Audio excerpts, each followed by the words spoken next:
complex system that divides people into groups based on birth, occupation, or social status. It's been around since the 1840s, and it is believed to have originated as far back as the 1500s. It is not directly related to the color of your skin. Now, at that time, it wasn't. Today, the American caste system is a birth-based social stratification system. It's based on differences in people's appearance. Social stratification. I had to stop and think about it and see what they were talking about. It's a system of social standing that refers to a society's categorization of its people. It ranks us based on factors like wealth, income, education, occupation, race, gender, ethnicity, family background, and its derived power from a position of authority. Stratification has a history of violence, psychological torture, and discrimination against the subordinate members, especially those of African descent. The issues of race and caste are intertwined in the United States, but caste is not officially recognized by law in the United States, although it is a form of discrimination. Currently, it is recognized only in Seattle, Washington, and that's just been since February 2023. Stratification implications include unequal access to resources, power, and opportunities. It can perpetuate social inequalities, affect social cohesion, and limit mobility, potentially leading to social tension and conflict and pressure that is felt from social situations. Isabel Wilkerson, the author, she says racism is an insufficient term for the systematic oppression of Black people in America. Instead, she refers to America as having a caste system because racism is not all encompassing. That's not the only reason they're coming after you. Wilkerson describes caste as an artificial hierarchy that helps determine standing and respect, assumptions of beauty and competence, and even who gets benefits of the doubt and access to resources. Think about the courtroom and think of benefit of the doubt. And when do you get it? Caste precedes race, as it has been around for thousands of years, and race has only been around a few hundred years. People were relegated to the rankings identified by the people who created the caste system. So people who made the rules, that's where you fall. Structural discrimination and unjust policing, prosecution, and incarceration practices unfairly impact Black communities. Every day, the NAACP fights to dismantle racism and build Black political, social, and economic power. The civil rights are an essential component of our democracy. Democracy literally means rule by the people. It empowers us to exercise political control over the form and functions of our government. And as I said, as was said by Abraham Lincoln in the Gettysburg Address back in 1863, said that the government of the people, by the people, for the people, shall not perish from the earth. Civil rights are guarantees of equal social opportunities and protection against the law, regardless of race, religion, or other characteristics. It is our civil right to vote and to have a fair trial, to access government services, and to public education. Civil rights are secured by positive government action, often in the form of legislation. Civil rights must be given and guaranteed by the power of the state.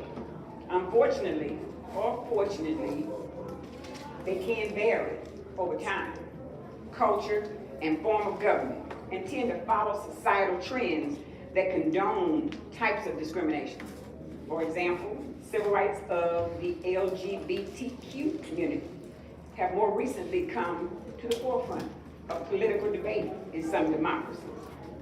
Police brutality has claimed lives the lives of 987 people by the hands of police, according to the Washington Post. Disability discrimination in the workplace.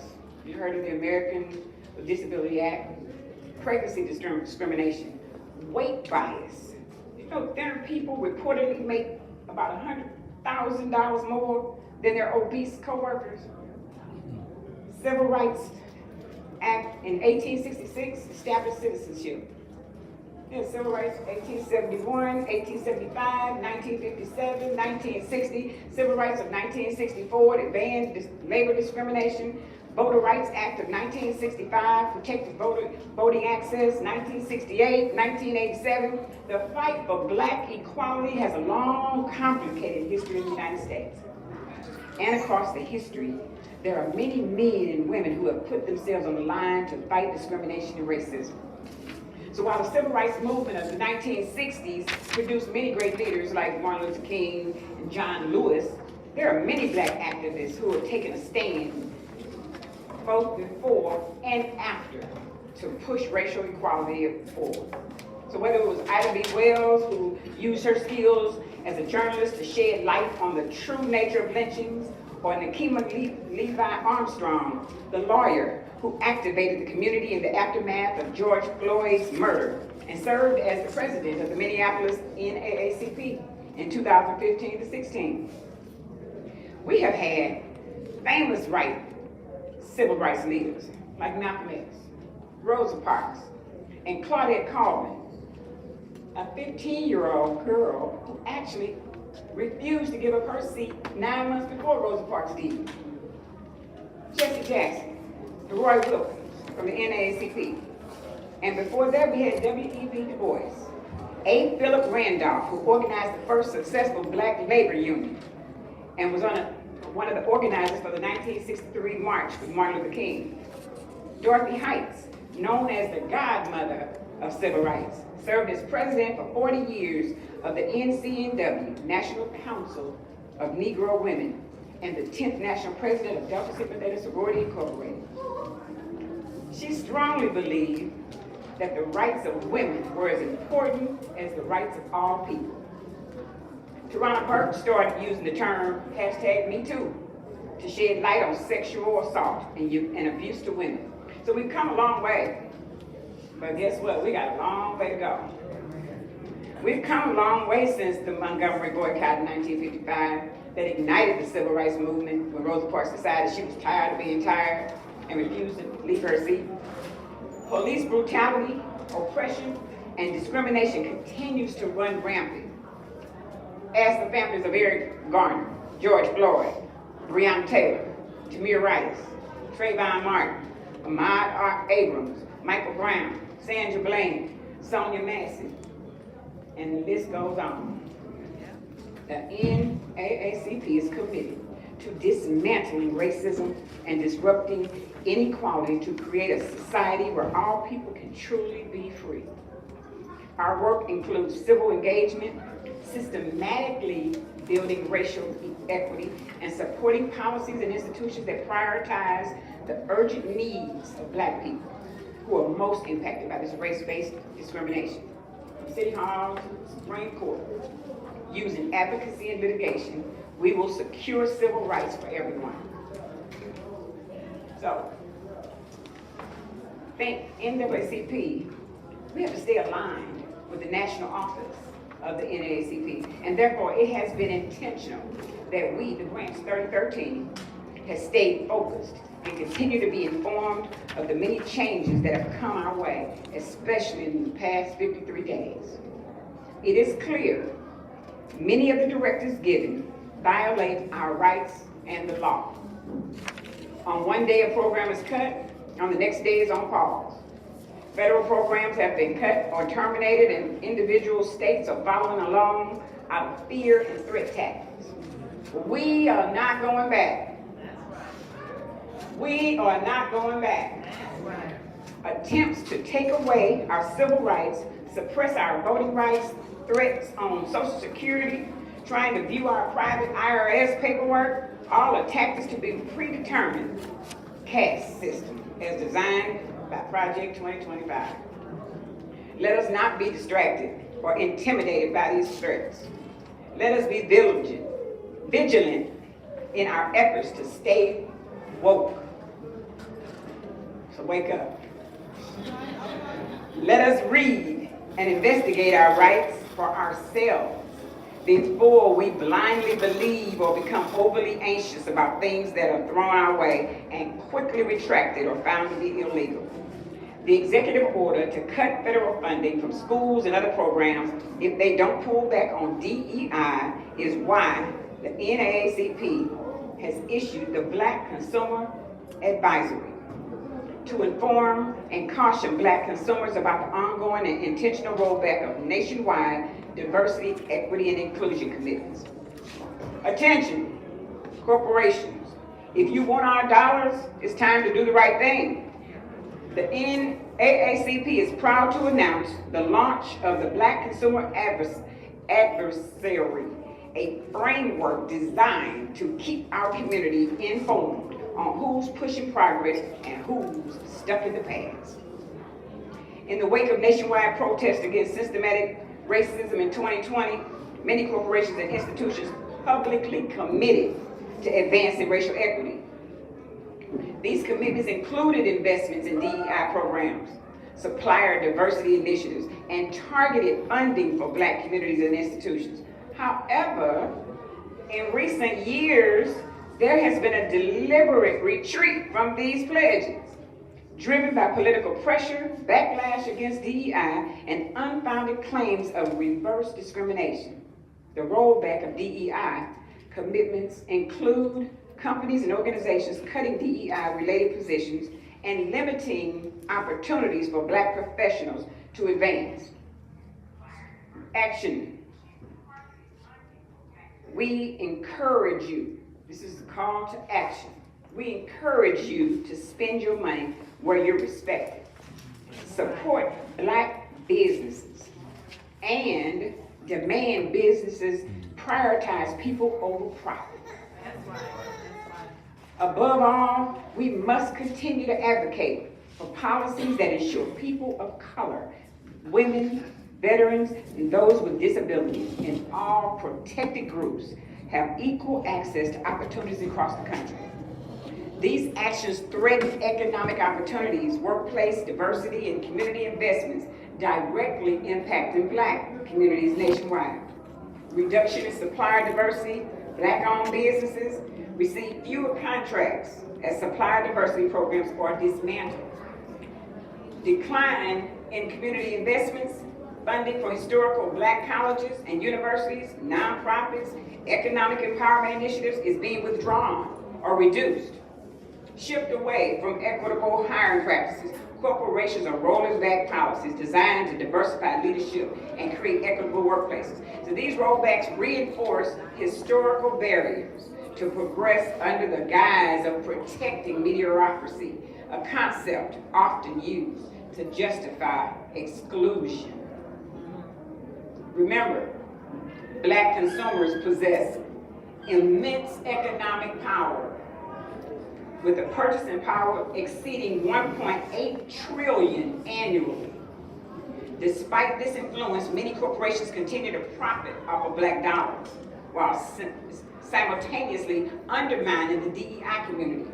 So these rollbacks are not only Black communities, they don't just harm the Black community, professionals and entrepreneurs, but also they erode the progress that's made towards creating equitable economic and social systems. So again, our call to action. The NAACP urges Black consumers to take the following actions to respond to these harmful practices. 1, spend intentionally. Support Black businesses and organizations that maintain and expand the DEI commitments and prioritize an investment in Black communities. Number 2, demand accountability. Call out corporations that have abandoned the DEI initiatives and demand transparency in their practices.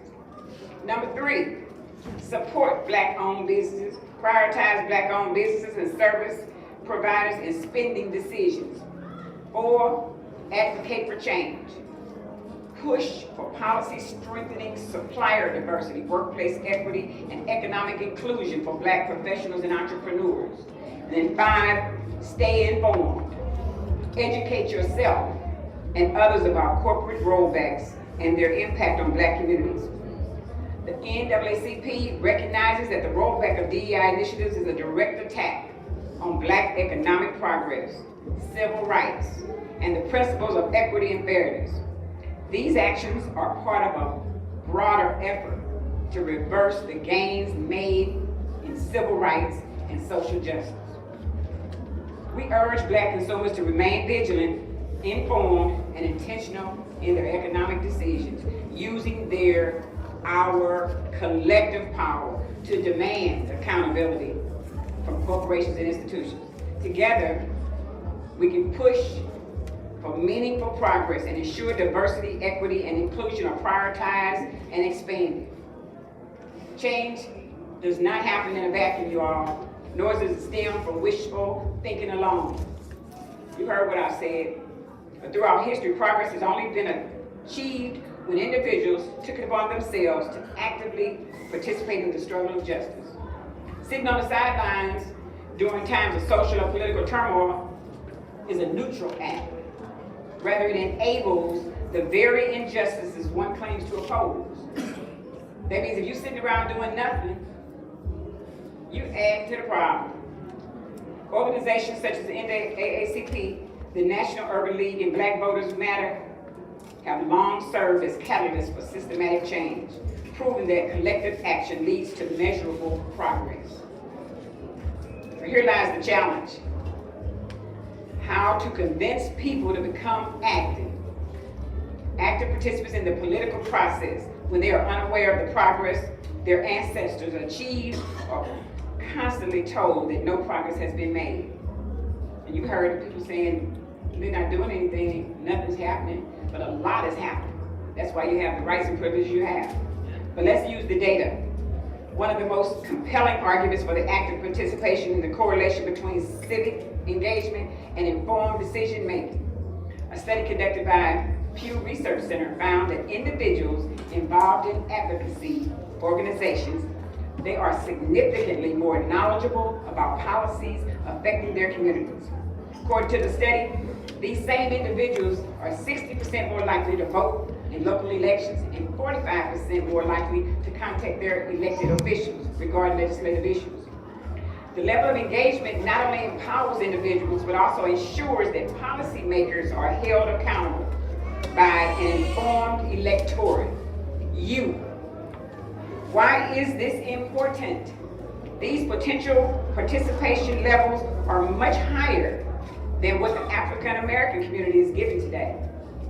And if this data is correct, it would appear that those African Americans who are not active participants and says they want equal opportunities and politicians to listen to them, they want a fair and better law enforcement and so on, but they're not actively participating. They are working against their own interests. So the fact is that beyond personal awareness, civic engagement is a fundamental responsibility of all citizens. The fight against systematic racism, particularly in employment, education, and housing, has always required sustained advocacy. Fight and speak out for what you want. For example, African Americans, through decades of activism, successfully pressured federal government to implement the affirmative action policy, ensuring equitable hiring practices for increasing access to higher education. The civil rights movement demonstrated the necessity of organized efforts with our great leaders like Martin Luther King and Thurgood Marshall and Medgar Evers and countless others that fought tirelessly to dismantle discriminatory laws and practices. So what are we seeing today? The current administration is actively dismantling our ancestors' hard work. So is failing to actively support our civil rights organizations, akin to aiding those who seek to reverse our progress. Silence and inaction provide indirect support to those who push voter suppression laws, attack diversity initiatives, and seek to roll back protection for marginalized communities. By not engaging, ladies and gentlemen, in the defense of African American rights, individuals inadvertently align themselves with those working against equality. I know I'm not talking about any of you all. But now, more than ever, it is imperative to take an active role in shaping the future. Whether through joining organizations like NAACP, the Urban League, the Black Voters Matter, participating in voter drives, political forums, or holding elected officials accountable. Civic action is the key to sustained change. The cost of apathy is too great, and the history has shown that meaningful progress is only achieved when people refuse to stand by idly.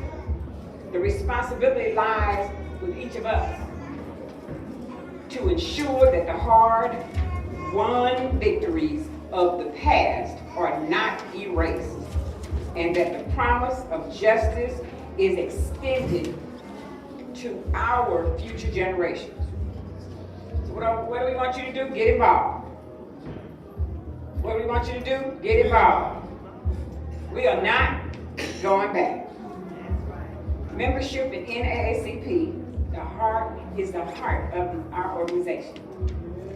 We want you to feel free to join us because we are stronger together. Can I hear everybody say, we are not going back. We are not going back. We are not going back. We are not going back. Let us say thank you, ladies and gentlemen, and I invite you to join us because together we are stronger. So when you ask for something to be done, I hope you're going to be standing right by our side when it gets done. Yes. Together we are stronger. We are not going back. Thank you.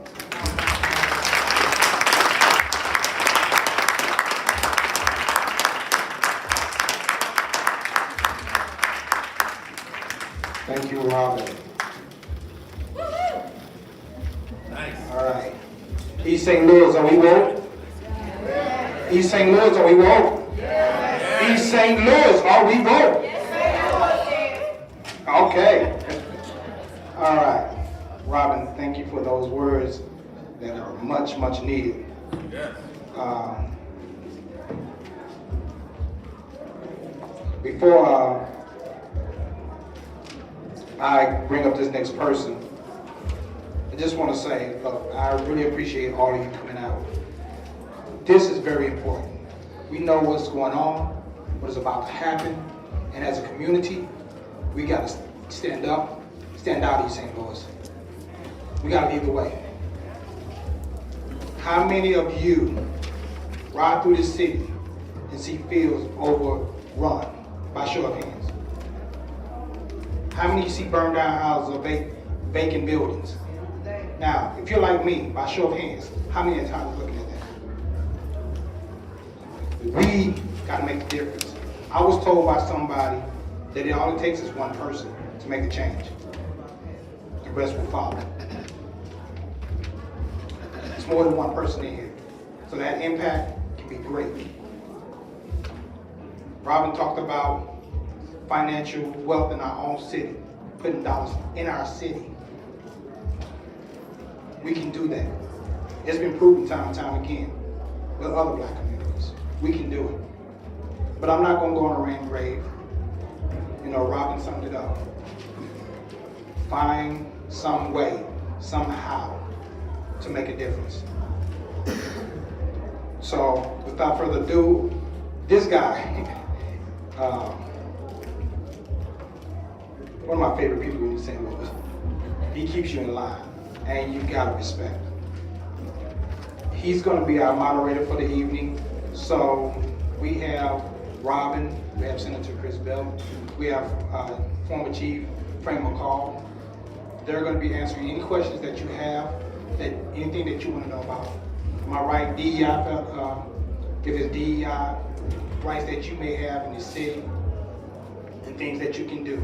Between these three, I can't say they have all the answers, but they should be able to, send you well on your way. And Brother Reginald Riddle Young, he is very active in our community. Every time you turn around, Reggie is into something. He is always doing something, and I admire that about him. So, Reggie's gonna come up, and he's gonna introduce our two panelists. Reggie, come on up. Thought we'd give your hand a round of applause for Reginald Riddle Young. Thank you, Chairman Rose. Good evening, good afternoon, everyone. Good afternoon. You know, you can't sit next to Senator Bell.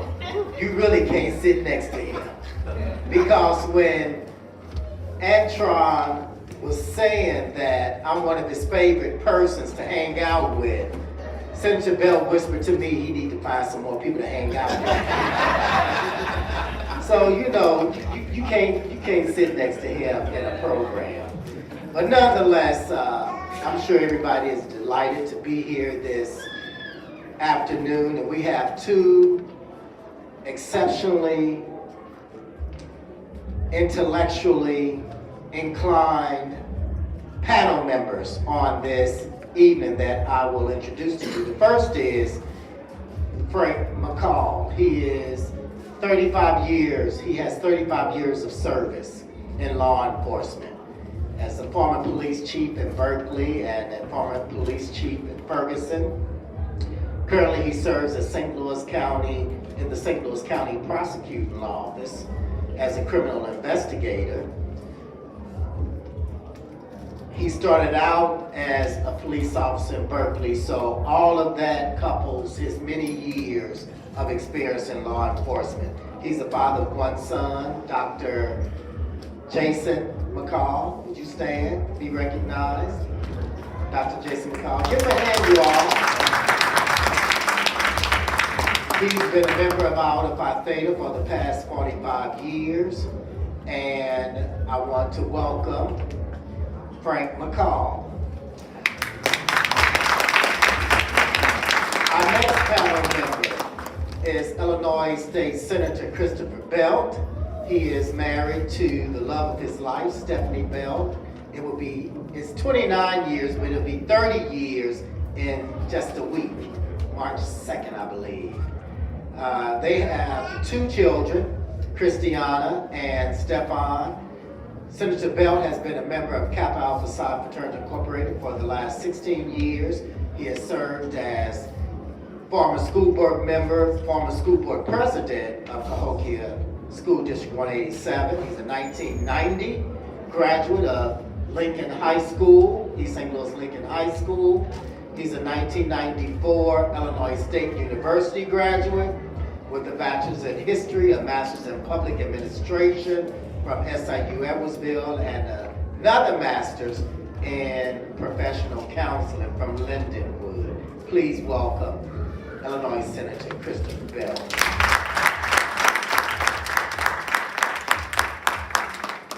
I guess we only have one microphone.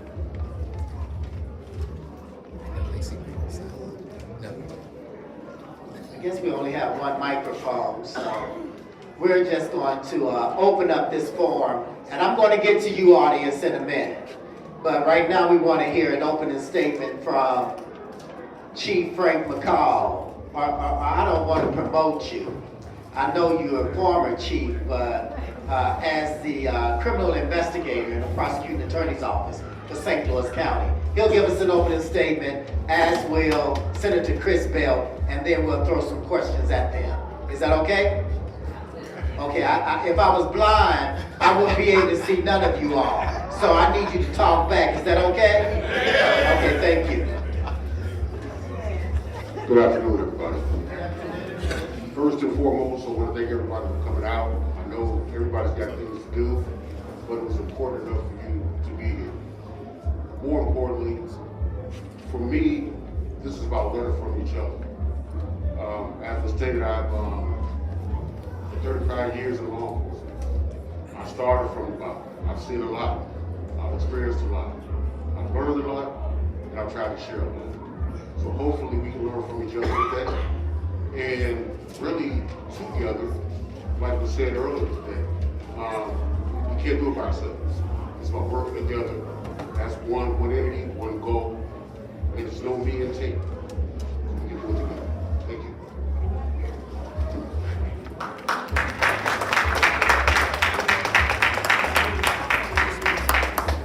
Well, good afternoon. I will not be long with my opening statement. I want to thank the men of Iota Phi Theta for having this forum. I heard earlier that you were born in the civil rights movement, so how appropriate now to have this forum, because believe it or not, we are in the midst of a new civil rights movement. All you have to do is look around and see those advances and those gains being encroached upon. You look at the 1964 Civil Rights Act, and all you look around the country is that they're taking back gains that we made. They're making it harder to vote, particularly people of color to vote, right?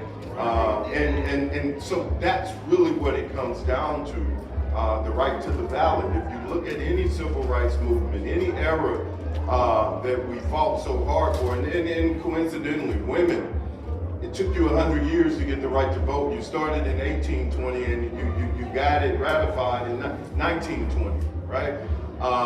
That right to vote, that right to the ballot box is essential to everything we do, but yet we do not vote, right?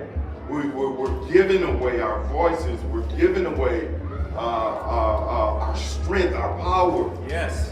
This country is about two things. It's about voting and economics, right? And you can put one over the other, but slavery was about giving America a competitive advantage. It was about economics. And so we have to get back to, these organizations have to get back to, we do fantastic community service work. All of us have a youth platform that we do wonderful work with, but we have to get civilly involved, right? It doesn't matter, I understand we're 501c3s and 501, 506 C's and all those things, but you can advocate the right to the ballot. You just don't have to tell a person who to vote for, but that they gotta vote. And we have to get back to this. And I'll leave it at that. I'll turn it over because I can go on and on about that. All you have to do is look around you, right? DEI. Danger of DEI is that it dares to encourage and inspire. That's the DEI that they're really worried about. So I will sit down and I will take questions. Thank you, Senator Bell,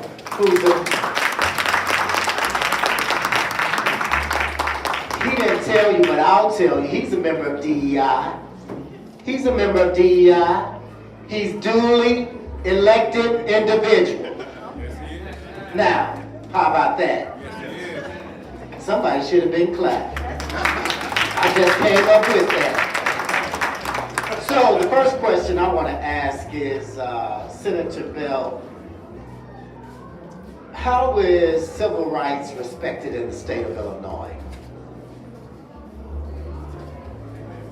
He don't need the mic. He's going to use the voice he uses on the floor of the House in the state of Illinois. In the Senate. In the Senate. He's going to use that speaking voice. You know, so there's 12 African Americans in the Senate, and we constitute part of the Illinois Legislative Black Caucus. It's 12 of us. And on the other side of the hall, it's 22 in the House. And so collectively, it's 34 of us. And the 34 of us, we represent every black town in Illinois. We fight. And real quickly, every caucus, there's caucuses across the board. There's an Irish caucus. There's a suburban women caucus, right? There's a caucus for just about anything. There's a Latino caucus. And whatever caucus you are a part of, you advocate for your caucus. And so it's our job to advocate for black African Americans in Illinois. And so the question is, how are we viewed? I would say that we have a governor that's amenable to us, that works with us.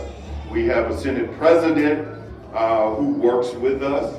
And we have the first African-American speaker in Illinois on the House, Chris Welch, Emmanuel Chris Welch. And so I think we passed 4 historic pillars during the death of George Floyd. We passed economic pillar, which I carried in the Senate. We passed criminal justice reform, the Safety Act. We passed hospital Medicare reform, and we passed education reform. So those 4 historic pillars we passed earlier, 2021. And so we're advocating, we're fighting.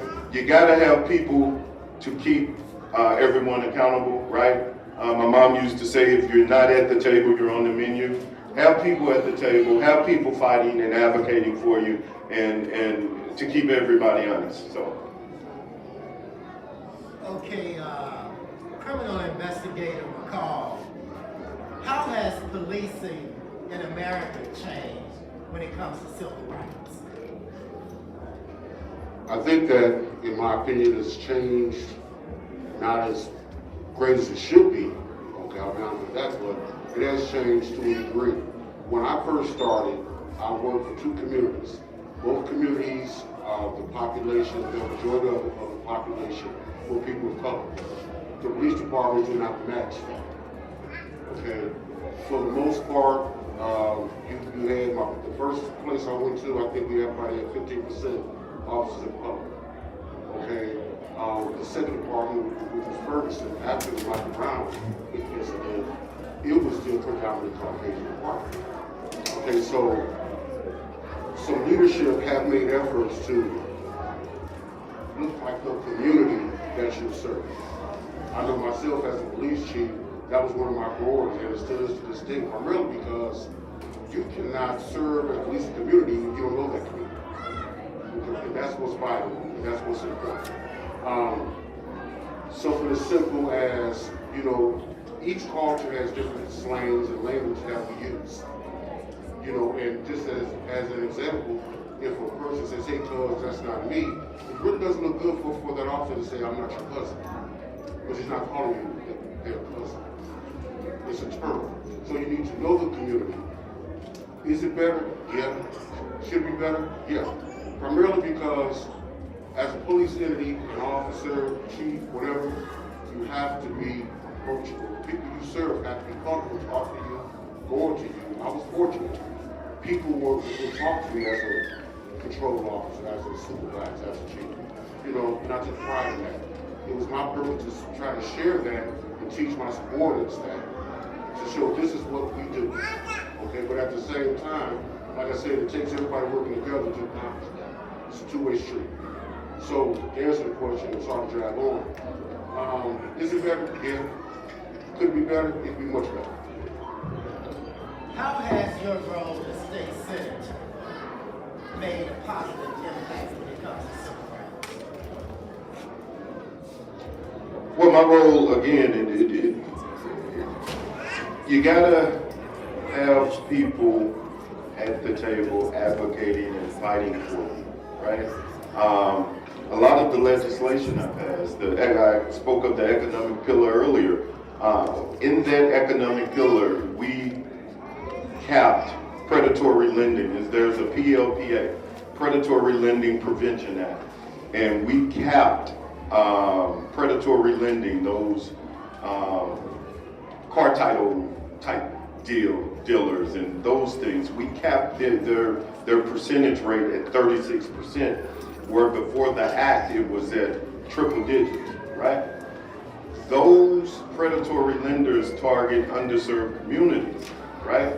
And so just by having me there to carry that bill, that's impact. If you look around, shortly after we did that, a lot of those places left town. They boarded up and they left, but they're trying to get back in now. We raised BEP in that same bill that I carried. We raised BEP, Black Enterprise Program, from aspirational goals of 20%, which my predecessor set, to 30%. And what that means is any state dollars on projects through state agencies, college and university systems, local governments, they have to put aside 30% of those dollars towards diversity goals, right?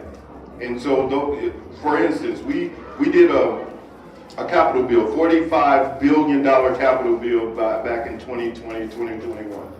If you take 30% of those 45 billion, put to the side, that's $13 billion. Those $13 billion then can go into a trucker in an underserved community like, say, East St. Louis.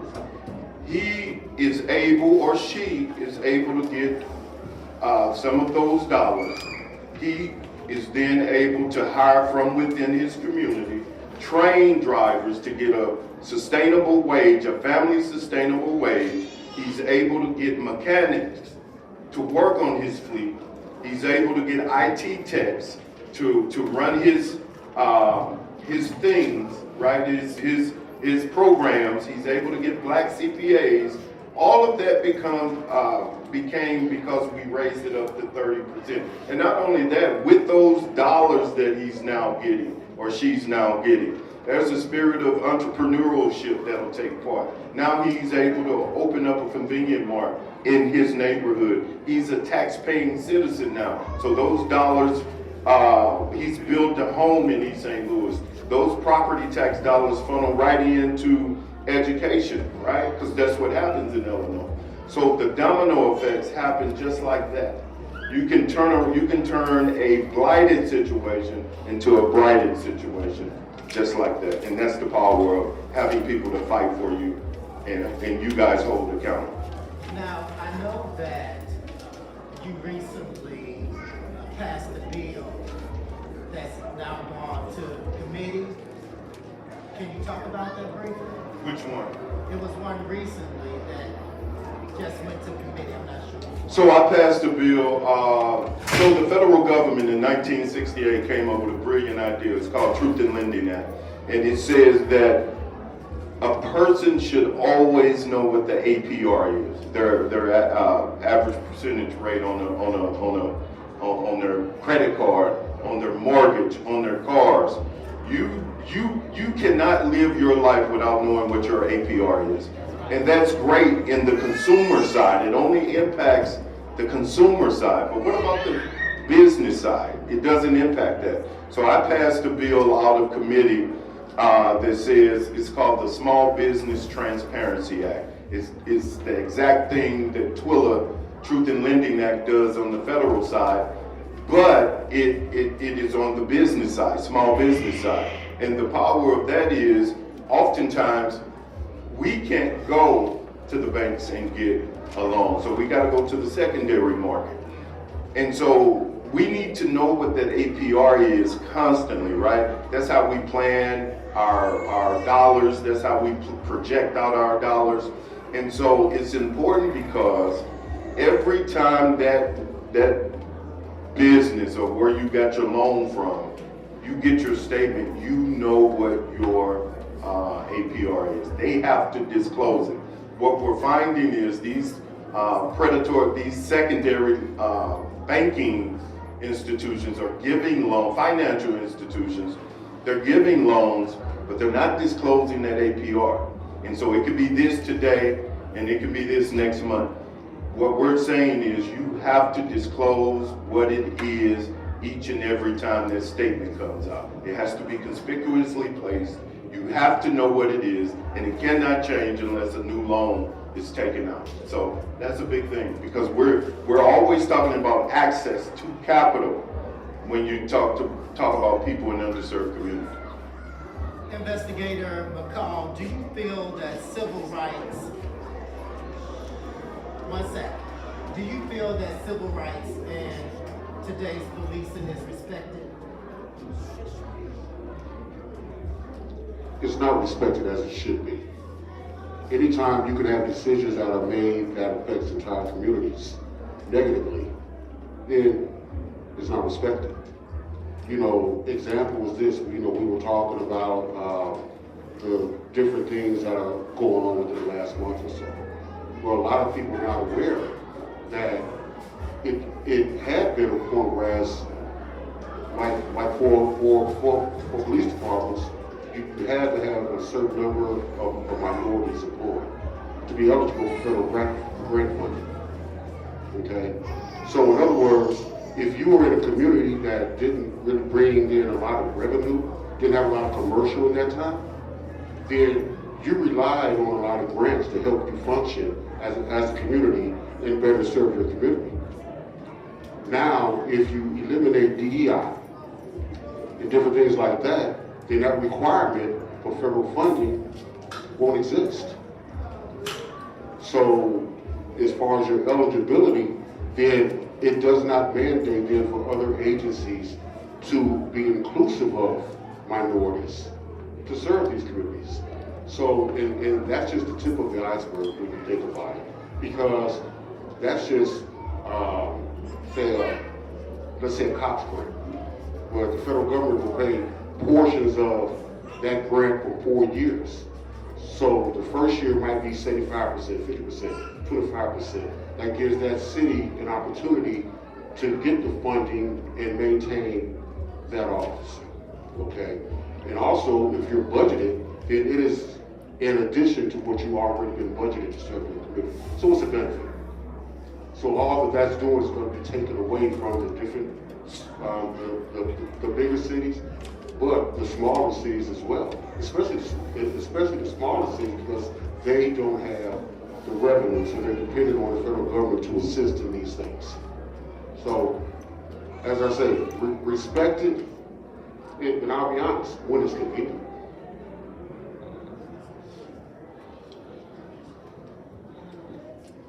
Okay, so at this time, I'm going to come around in the audience and you can ask your question. Okay? I got this. Now, you can't ask a question, make a statement, and then give an example. Okay? So I want you to ask your question and then let's direct it to either the senator or the criminal investigator. Okay? Now this sister right here got a burning question. Hello, my name is Elder Annette Jenkins and I'm from Ferguson. I'm here because you called. You've been asking all these economic questions. It starts in the neighborhood. My question to the both of you all, I don't see any light-skinned brothers and sisters here. Where are your counterparts? We didn't hear them closed in these four walls with all this noise over here. Where are the other ones that sit in the Senate that makes the decision for us? Okay, who want to take that? I don't know if they were invited. I was invited to come on behalf of the Senate. It's a civil rights symposium. This is part of my district. I'm the state senator for this area, so I was invited to take part in this discussion. I live in the metropolitan St. Louis area, worked in Ferguson. But honestly, I think it goes back to being a reality check. Because no one is mandated to be here. Just like when I started, I thanked everybody for coming here because you chose to be here. Okay? A lot of people don't want to sit and listen to stuff that they don't want to listen to. Okay, so reality is something else. So the fact of the matter is, I can't speak for why other people are not here. All I can say is that I'm thankful that I'm here because knowledge is power, and I'm about learning. Okay, we got a question back here.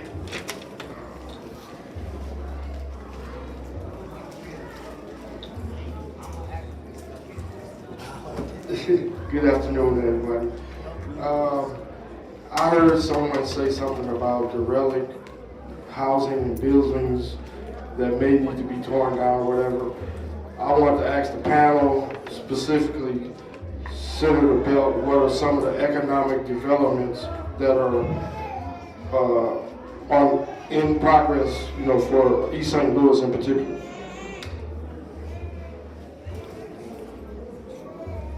So,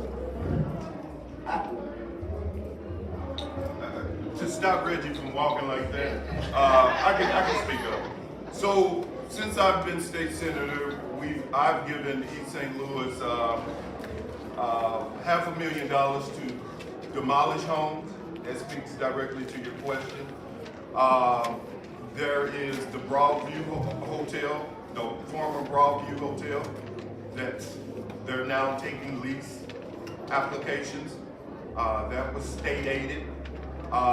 We got phase 4 of Mount Sinai that's going on.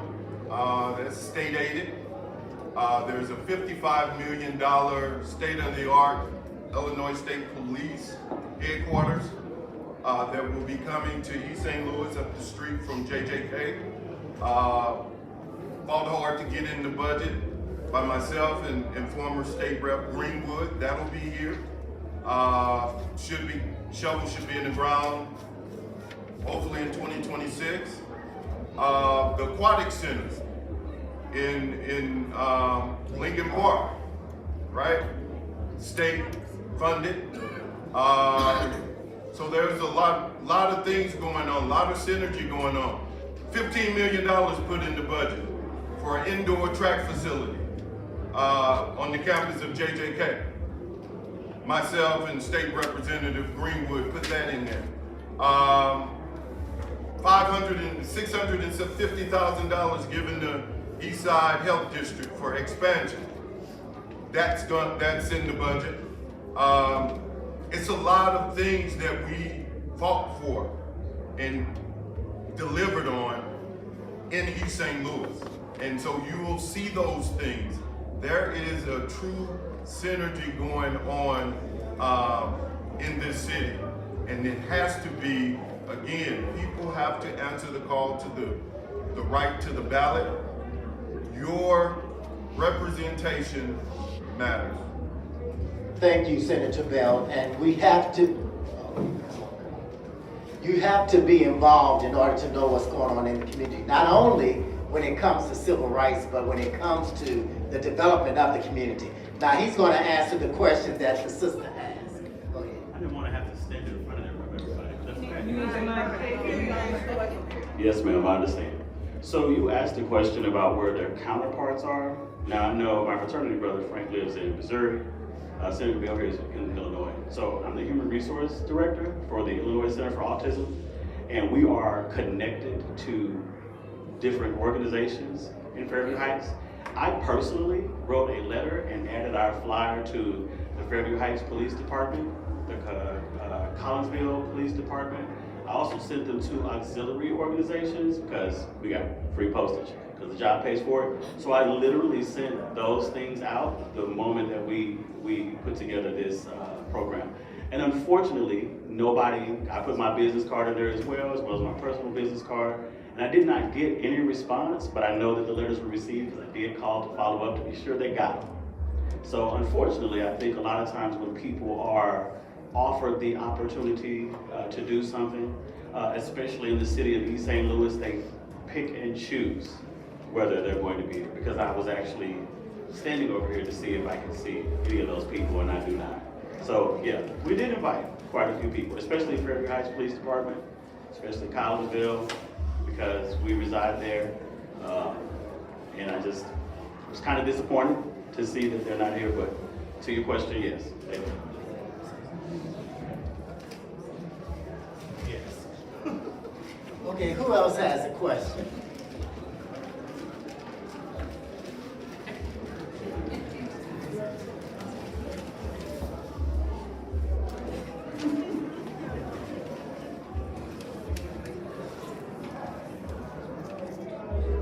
Just to piggyback, my name is Bessie Peabody. I'm a community person. And I guess to piggyback on the president over there, the one thing that I have learned in order to get people out to occasions like this is that you have to do some excellent planning. You have to follow up.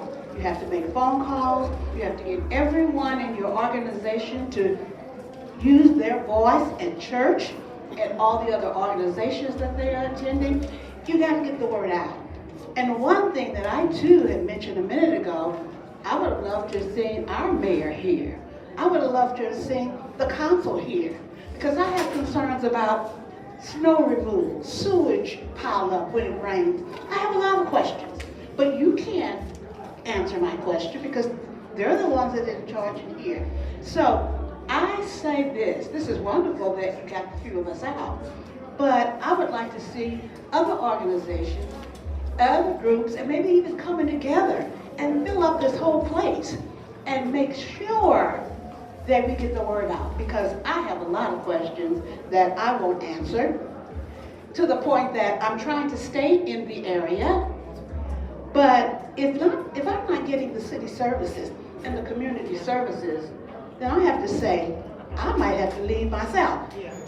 You know, if my street has water on it when it rains and I can't get my car out of my garage, or the snow is on my street and I'm gonna slip and slide into somebody else's house, I want those questions answered.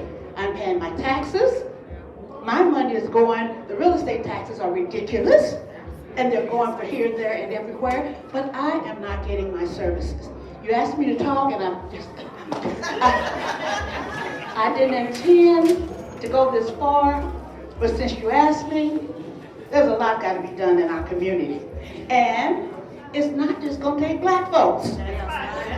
It's going to take all of us. Because we don't have the population, nor the monies. We got to make friends, get that culture going. We're just as learned as everybody else. We can speak like everybody else and get things done. And the Senator Belt, we got to talk. Because there's a lot of stuff that I personally feel like can be done from your standpoint. And you mentioned things like the park, you mentioned the Broadview Hotel and all of that. Is that really getting to the community at this time? Is the monies that you're giving to the community going to the people of the community? I heard this is seniors. There's no store around there where the seniors can go to the store if they move into that building.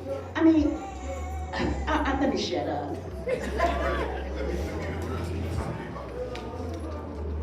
You guys elected me, you sent me to Springfield to work on relationships with the state. So I'm state, I work with the county officials, I work with local mayors. There are elections held in every municipality. You choose your leaders to represent you locally. A mayor and a council. I work as a state senator, I bring resources to the communities. Now, since I've been senator, I've in East St. Louis, since we're in East St. Louis and talking about East St. Louis, I've worked with 3 mayors. I've worked with Emeka, Jackson, Hicks, I've worked with Bobby, and I'm now working with Powell. 3 different visions, 3 different directions. But that's your local leadership. I don't supersede them. I don't supplant them. I work with them. That's right. And so based off what they want and what they deem is their priority, that's what I work with them, right? I've given East St. Louis $1 million for summer youth employment. I've also done it for Cahokia Heights. In fact, I've done it for the whole area, right? But once I get them the money, they have to do the right thing with the money, right? And so that's my part. I pass legislation too. And I pass legislation based off of what those municipal leaders, those local leaders who you all put in office to lead you, what they tell me that they need to be done, right? And so I work in concert with them. I don't supplant them, I don't usurp their authority. Thank you, Senator Bell. We have a question right here. I'm short, so I'll stand up. Okay. This question's for Senator Belt. As you know, my name is Kimberly McClellan. I'm the president of the SIUE Professional Staff Association, which is a subsidiary of the Illinois Education Association. And we're talking, I'm gonna switch gears a little bit. We're talking a lot about civil rights.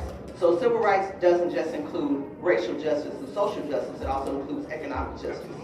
So can you talk about how you specifically help to improve our collective action, union rights? You can talk about the Workers' Rights Amendment, how you can help us get our collective action to make these things happen. We shouldn't be waiting for other people to come in and do it for us. We should collectively get together and make changes. So can you talk about that? Well, as you know, whether it's the IEA, whether it's the building trades, whether it's, if it's a union, I support union. I grew up in a union household. I have a 100% voting record on matters that impact unions. I was one of the first I was a chief co-sponsor on the legislation that raised our wages up in Illinois to $15 an hour back in 2021, which everybody thought would drive business away, right? But what we found was that the $8.15 or whatever we were paying Illinois residents as minimum wages back then, it was a poverty wage, right? The federal government right now pays $7.25 an hour. That's below the poverty line, right? Yeah. And you multiply that out, $7.25 times 40 hours times 4 times 12, it falls right below what the poverty line is. And so I am for anything that can move lower wages, folks up to wages that can sustain a family, that gives them benefits. It was terrible what happened to those families that was working in Amazon. But the corporate greed in the face of a tornado, they still had to do work with an EF4 right up the street, literally right up the street. If they were able to collective bargain, if they were able to sit at the table, if they were able to negotiate their rights, safety of the workplace, wage, none of that would have happened. I am always going to be on the side of the workers relative to the big businesses and agencies when it comes to collective bargaining. I believe you have to sit down. A 40-day work week, that was collective bargaining, right? Time off because of personal reasons. That was a collective bargaining issue. They're not just gonna give you anything, right? And so I'm always, my record is 100%, and I'm always gonna be championing that effort and in that endeavor because I believe wholeheartedly in it. Thank you, Senator Belt. I have the Vice President of the NAACP, the first Vice President, in the person of George McClellan. He has a question, and after he has spoken, I have 2 more people with questions, and after that, I'll give control of the program back into the hands of the chairman. Thank you, Reggie, for that. So, I'm going to give Senator Bell just a break for a second, and I'm going to ask a question to Mr. McCall on policing.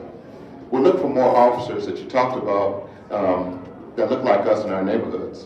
However, I found that many young men and young women don't want this profession like they did in previous years.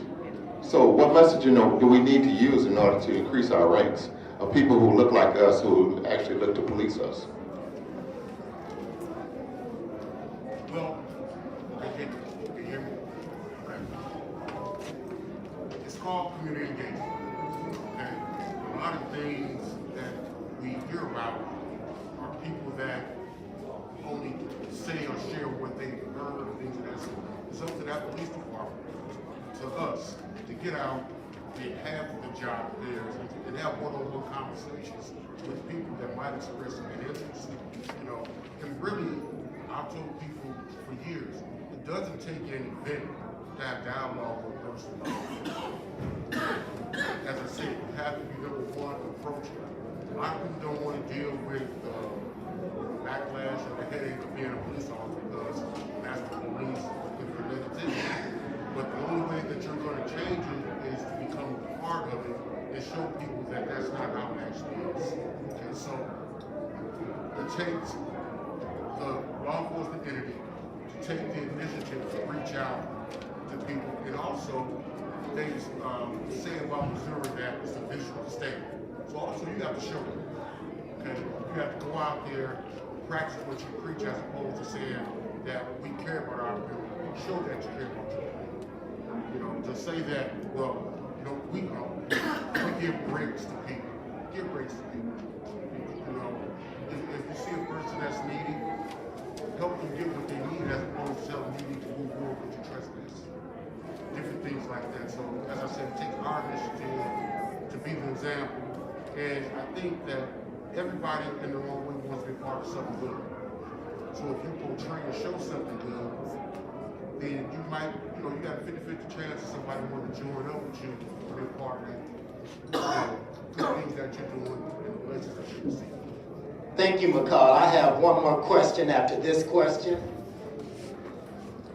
Hi, my name is Sherry Miller, and I'm here representing the 40 Days of Nonviolence. That's a community organization here in East St. Louis. I want to thank Senator Belt and Mr. McCall for their very positive influence and their input today. And I wanted to talk about some of the things that have been said here. And one of them is about what's not happening. And I think we need to get behind what is happening first.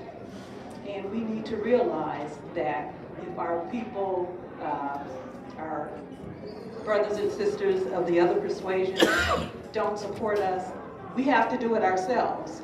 Our most positive contributions in the past have been from our ancestors, taking the reins and doing what they needed to do within the community. And we have to realize that that's sometimes the best way to get things done. The other thing I wanted to say, full transparency, I was born and raised in East St. Louis, but I don't live here now. I do want to come back here. But we have to start electing people who are qualified. And we can't do it based on name recognition. We can't do it based on nepotism. We can't continue to tolerate that crab in the barrel mentality.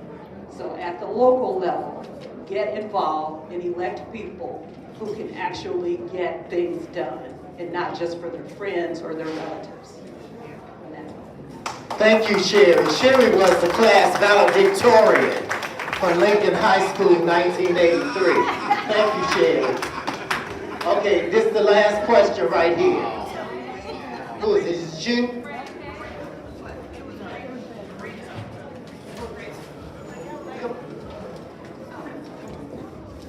I see now I'm sitting in, but the previous people who made their comments, I'd like to follow up on that.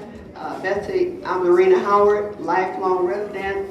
Much of what I support Bessie Peabody and the young lady that just spoke. But my thinking just a little bit different in that I would like for Iota to also take a look at the young people in this community. If they're going to stay here, consider programs that will encourage them related to civic.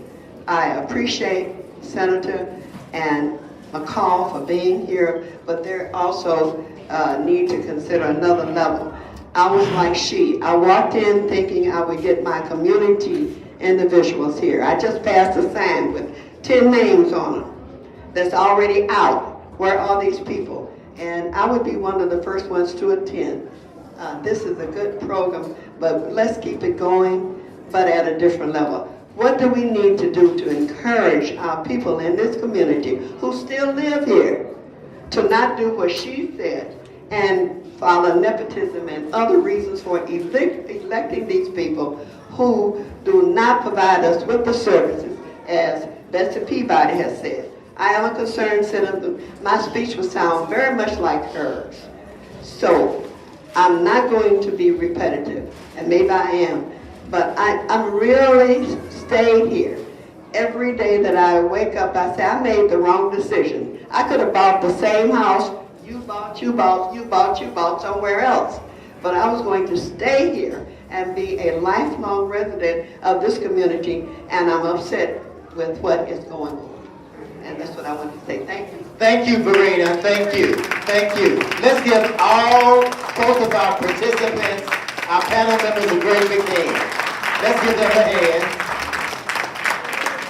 And let me, before I turn control of the program over to the chairman, there are some people that I would like to recognize, Joe Lewis, he's the president and the founder of the 40 Days of Nonviolence. He's in the back. Wave your hand, Joe. Joe Lewis Jr. We also have Francella Jackson. She's the deputy assistant. Let me get it right. Deputy Chief of Staff to the Mayor of Cahokia Heights, Curtis McCall, Francella Jackson. We also have the President of the National Panel Council, East St. Louis, Mike Boyd. We have the Vice President, you already met him, the Vice President of the NAACP, First Vice President, George McClellan.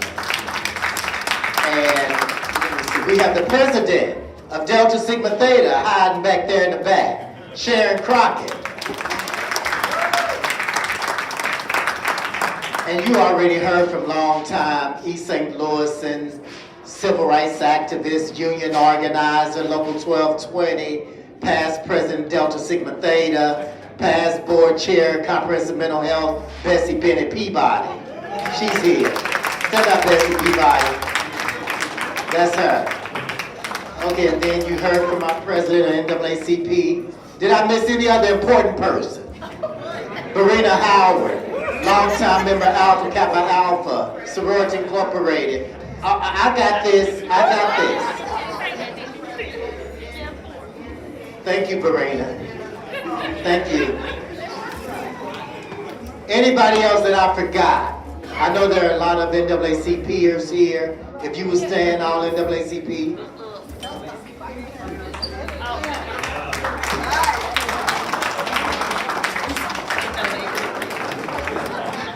We want you to visit the booth over here with Danielle and Deborah Dorsey that will give you some information on the NAACP.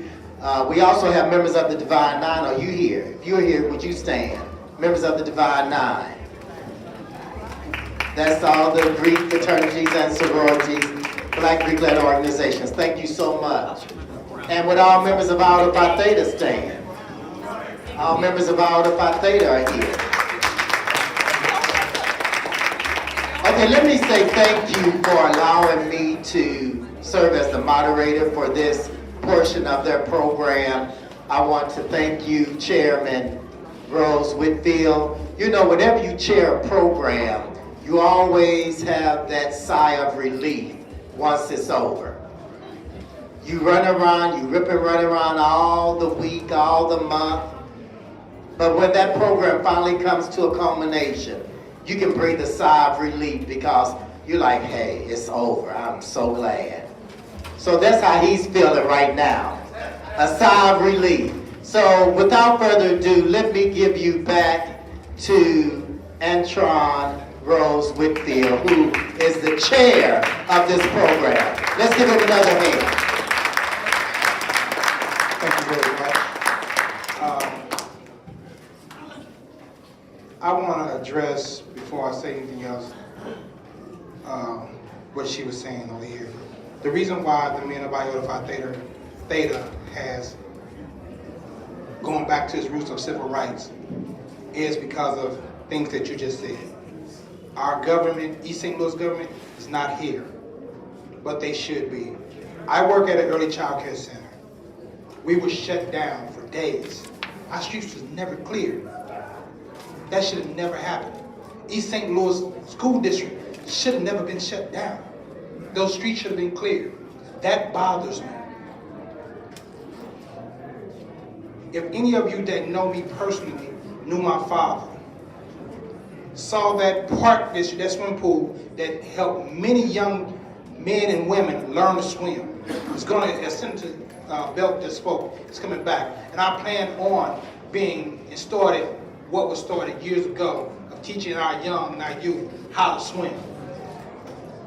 Because that saying, black people don't know how to swim, it don't stand. Not with me, it don't. But that's just a start. This here is just a start. So this will not be the last. This is just the first, and it will be more organized. I plan to work with the NAACP. I plan on working with the NHCP, NPAC, forgive me, I got alms in my mouth. So, the East St. Louis Historical Society, I'm looking at Lincoln. Please, if you are a Lincoln alumni, please hold your hand up. Lincoln High School should not look the way it looks. Why not turn that to our history museum? East St. Louis has a long history. When people come here, they know where to go and learn more about it. That building should not look like that, like a lot of other buildings. That's just the tip of the iceberg, people. But it's got to start with us. Just few in here, we spread the word. We get with our organizations. We know our rights. We hold our government accountable. So this would not be the last, to answer your question. We plan on doing this for a long time.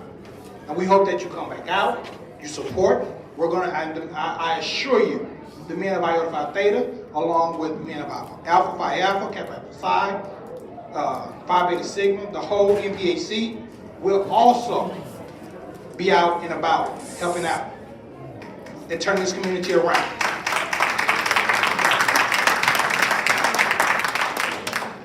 So, we are really coming to the end of our program.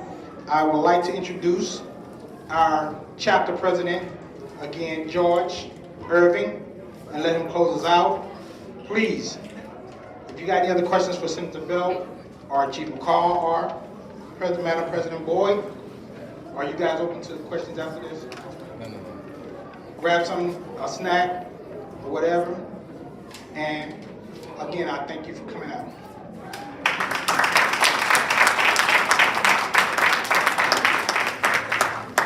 Thank you, Brother Rose. I want to thank everybody for coming out again. I was a little discouraged when I saw so many empty seats, but as he said, this is not going to be the last one.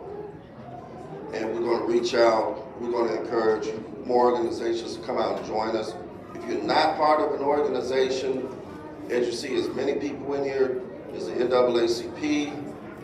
I don't care as far as the D9, I don't care if you want to be part of the Alphas, Iotas, Kappas, whoever. Get involved. Get involved. There's too much going on. We're missing out on too much not involved. Someone said to me that East St. Louis could be the next Black Wall Street. If you really take a good look, there are enough people that have money that have come out of East St. Louis, that live around East St. Louis, enough people of color to have money to rebuild this city entirely. And what does East St. Louis have that some cities don't? Location, location, location. East St. Louis could be better than St. Louis if we all got together and put our heads together. You know, I wasn't going to say this, but I'm going to say this. Donald Trump wants to say, you know, we're going to knock down DEI. Why don't we prove to them that we don't need it? Band together and say, we don't need your money, we got our own. We are a resilient people. They put us down once before and thought we were down and out, and guess what? We bounced right back up. So let's, after this, again, we're going to have some more of these. We need to stand together, rebuild our communities, and do this thing and do it right.